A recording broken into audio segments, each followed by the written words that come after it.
ఇప్పుడే జీ5 app download చేయండి. చూడండి మీ ఫేవరెట్ టీవీ షోస్ ఎప్పుడైనా ఎక్కడైనా. డాక్టర్ గారు, మరి అనారోగ్యాన్ని కలిగించేవన్నీ కూడా క్రేవింగ్స్. ఈ క్రేవింగ్స్ వచ్చినప్పుడు కళ్ళ ముందు ఏముంటే అది, లేదంటే షాప్లో ఏం దొరికితే అది నెక్స్ట్ ఇమీడియట్గా దొరికేవి తినేస్తూ ఉంటాం. ముఖ్యంగా క్రేవింగ్స్ అంటే అందరికీ వచ్చేవి షుగర్ క్రేవింగ్స్. ఇలా షుగర్ క్రేవింగ్స్ వచ్చినప్పుడు త్వరగా ఇన్స్టెంట్గా చేసుకునే స్వీట్స్ ఏమైనా ఉంటే చూపిద్దాం ప్రేక్షకులకి. స్వీట్ తిన్నా కొంచెం పోషకాలు వచ్చేటట్టు తినమంటా నేను. అవును, ఆ తీపి కూడా హాని లేని తీపితో చేసుకోమంటాం. ఈరోజు స్పెషల్గా బాగా యాంటీ ఆక్సిడెంట్స్, బీటా కెరోటిన్ లాంటి ఎక్కువగా ఉండే క్యారెట్తో మల్టీగ్రెయిన్ పిండి ఉపయోగించి హాని లేని తీపితో ఎలా తయారు చేసుకోవాలో చూద్దాం. క్యారెట్ బాల్స్ తయారు చేయడానికి కావాల్సిన పదార్థాలు: క్యారెట్లు 2, కొబ్బరి తురుము 1/2 కప్పు, ముడిబియ్య పొడి 1/2 కప్పు, తేనె 1/4 కప్పు, నువ్వులు 2 టేబుల్ స్పూన్లు, మేగడ 1 టేబుల్ స్పూను, యాలకుల పొడి కొద్దిగా. ముందుగా మనం తీసుకున్న క్యారెట్లని తొక్క చెక్కేసి చిన్న చిన్న చక్రాలుగా క్యారెట్లను అట్లా కట్ చేసుకుంటాం. ఆ క్యారెట్ చక్రాలని ఆవిరి ప్లేట్ మీద అట్లా పెట్టేసి ఆవిరిలో ఉడికించేసుకుంటాం. ఆ క్యారెట్లో ఉండే పచ్చిపోవటానికి కాస్త మెత్తగా అట్లా ఉడకనివ్వాలి. అలా ఉడికిన క్యారెట్స్ ని కొద్ది గోరెచ్చగా చల్లారాక మిక్సీ జార్లో తీసుకుని దాంతో పాటు కొబ్బరి తురుము, ముడిబియ్య పిండి, తీపి కొరకు మనం తేనె వేసేస్తాం, యాలకుల పొడి, వీటన్నిటిని వేసేసి మెత్తగా గ్రైండ్ చేస్తాం. క్యారెట్ బాల్స్ కోసం పిండి అట్లా గ్రైండ్ చేసి సిద్ధం చేసుకున్నాక పైన కొద్దిగా వంట సోడా, అలా సిద్ధం చేసుకున్న పిండిని పక్కన పెట్టుకుని నాన్ స్టిక్ గుంటల మూకుడు తీసుకుని అందులో మేగడ రాసేసి అడుగునట్ల నువ్వులను అందులో వేసేసి దానిపైన ఈ క్యారెట్ బాల్స్ ని చిన్నగా చేసేసి అందులో వేసేస్తాం. మూత పెట్టేసి సన్న సెక మీద మెల్లగా అట్లా కాలనివ్వాలి. ఒకవైపు అట్లా బాల్స్ వేగిన తర్వాత స్పూన్తో తిప్పేసి మరోవైపు కూడా అట్లా వేగనివ్వాలి. డాక్టర్ గారు, ప్రేక్షకులందరికీ కూడా ఈరోజు యోగాలో భాగంగా ఈ 3 భాగాలు చక్కగా హెల్దీగా ఆరోగ్యకరంగా ఉండాలంటే కనుక ఎలాంటి వ్యాయామాలు చేయాలో చూపిస్తారా? పిక్కల కండరాలు, తొడకండాలు బలంగా ఉంటేనే ఈ శరీరం మొత్తాన్ని మూవ్ చేసేది. అందుకని వీటి బలంగా ఉండి మంచి షేపులో ఉండాలంటే టైట్గా తొడల్ని బాగా గట్టిగా చేసే వ్యాయామాలు ఉన్నాయి. ఇవి ఎక్కువగా మన దేశాల్లో చేయరు, కానీ ఇతర దేశాల్లో లేడీస్ ఎక్కువగా చేస్తారు. అందుకని అలాంటివి స్పెషల్గా ఇప్పుడు మన దేశంలో కూడా మన ఆడవారికి ఎక్కువగా ఎట్లాంటివి చేపిస్తే మంచిదని తొడలు టైట్గా ఉండడం కోసం చూపించబోతున్నాం. తొడల భాగం, సీటు భాగం, గజ్జల భాగం బాగా పెగవటానికి ఉపయోగపడే వ్యాయామాలు చూడబోతున్నాం. ముందుగా ఎడమకాలు మోకాల దగ్గర మడిచి అట్లా కూర్చుంటాం. కుడికాలుని కూడా మోకాల దగ్గర నుంచి మడిచి కాలు వెనక భాగం వచ్చేట్టు పెట్టి కూర్చుంటాం. ఆ తర్వాత 2 మోకాళ్ళ మీద అట్లా ఒకసారి పైకి లేచి నుంచుని నమస్కార ముద్ర పెట్టి మళ్ళీ అట్లా కూర్చుని ఇందాటి వల్లే కాళ్ళు రావాలి. ఇప్పుడు కుడికాల్ని వెనక నుంచి అర్ధమధ్యంద్రాసనంలో ఎడమ కాలు పక్కకి అట్లా కుడికాలు నుంచో పెడతాం. అట్లా పెట్టేసి చేతుల్ని నమస్కార ముద్ర అట్లా ఉంచి నడుముని మెడని కుడివైపు అట్లా మనం ట్విస్ట్ చేయాలి.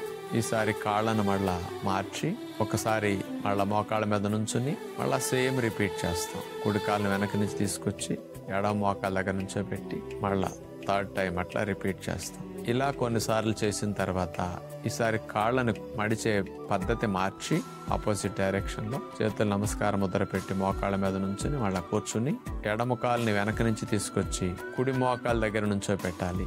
మళ్ళీ అట్లా వెనక్కి తీసుకెళ్తాం. మళ్ళా నుంచుని నమస్కార ముద్ర పెట్టి మళ్ళా కూర్చుని మళ్ళా సేమ్ మూమెంట్ అట్లాగే రిపీట్ చేస్తాం. ఇట్లా 3-4 టైమ్స్ ఈ భంగిమలో కూడా కొనసాగించాలి. ఇక రెండవది, 2 మోకాళ్ళ మీద నుంచుని అరిచేతుల్ని ముందుకు వంగి నేల కానిచ్చి ఇలా ఉన్న తర్వాత కుడికాల్ని మోకాలు బెండ్ చేయకుండా కాలుని పైకి లిఫ్ట్ చేయాలి. స్ట్రైట్ గా మళ్ళా దింపాలి. మళ్ళా కుడికాల్ని చాపేసి పైకి లిఫ్ట్ చేసి మళ్ళా దగ్గరకు తీసుకురావాలి.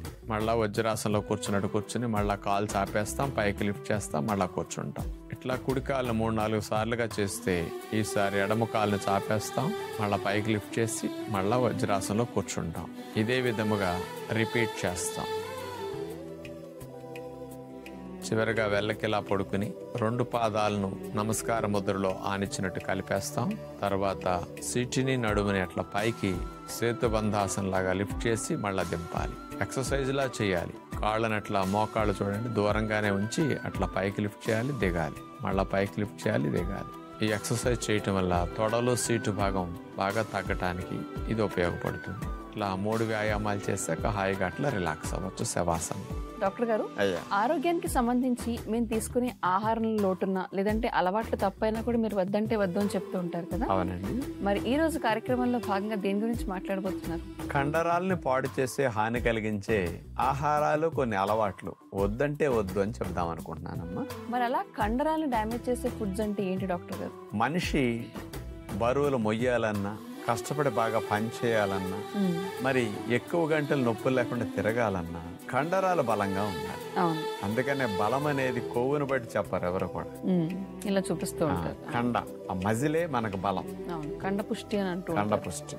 అందుకనే కండరాలు అట్లా పుష్టిగా లేకుండా బాగా బలహీనంగా, వీక్ గా చేసేస్తుంటాయి అన్నమాట. అలాంటి కొన్ని ఆహారపు అలవాట్లు, అందులో ముఖ్యంగా రెస్ట్, విశ్రాంతి ఇవ్వకపోతే ఒకటి నష్టం.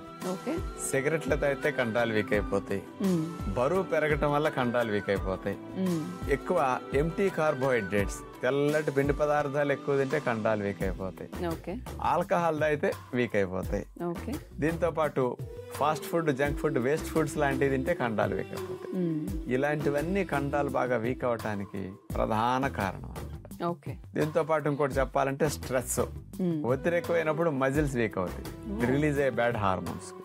ఇట్లాంటివన్నీ మజిల్ వీక్నెస్ రావడానికి కారణాలు. మరి ముందుగా చెడు అలవాట్లు అంటే ఆల్కహాల్, సిగరెట్, ఈ అలవాట్ల వల్ల కండరాలు ఎలా బలహీనపడతాయి అంటారు? ఒకటి ముఖ్యంగా చూస్తే సిగరెట్ త్రాగటం ద్వారా అందులో ఉండే నికోటిన్ యొక్క ఎఫెక్ట్ కండరాలకి రక్త సరఫరా మోసుకెళ్లే సూక్ష్మమైన క్యాపిలరీస్ ఉంటాయి. కండరాల్లో రిలీజ్ అయిన వేస్ట్ ని బయటకు మోసుకొచ్చే సూక్ష్మమైన రక్తనాళాలు ఉంటాయి, రాక పోక సమయం. అవి సన్నగిల్లిపోతాయి. కానీ కండరాలకి రాకపోకలు ఇవి తగ్గించేస్తుంటాయి. అందుకని బాగా స్పోర్ట్స్ ఆడేవారిని సిగరెట్లు అసలు త్రాగొద్దంటారు, ఆల్కహాల్ కూడా చెప్తారు ఇక్కడ. అందుకని ఇది మెయిన్ సిగరెట్ వల్ల నష్టం అన్నమాట. అలాగే ఆల్కహాల్ తీసుకుంటే, ఆల్కహాల్ తాగే వారికి కార్టిజాల్ అనే హార్మోన్ ఎక్కువ రిలీజ్ అవుతుంటుంది. ఈ కార్టిజాల్ రిలీజ్ అయితే మజిల్ టైట్ అయిపోతా, స్టిఫ్నెస్ ఎక్కువ వచ్చేస్తుంది అనమాట. అందుకని ఈ కార్టిజాల్ ఎఫెక్ట్ తో అట్లా నష్టం వస్తుంది అనమాట. అంటే మసిల్ బలంగా ఉండడం వేరు, గట్టిగా ఉండడం. బాగా గట్టి పడిపోతే బలంగా ఉండాలి.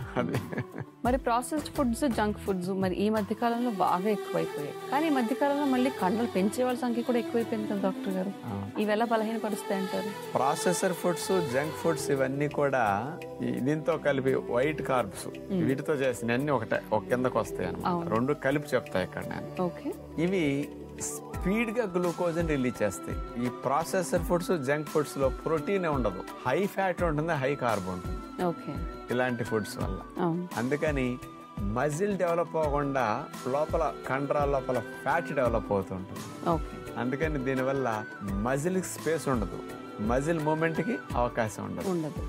ఇప్పుడు మజిల్స్ సాగే గుణాన్ని కలిగి ఉంటాయి, కానీ ఫ్యాట్ సాగే గుణాన్ని కలిగి ఉండదు.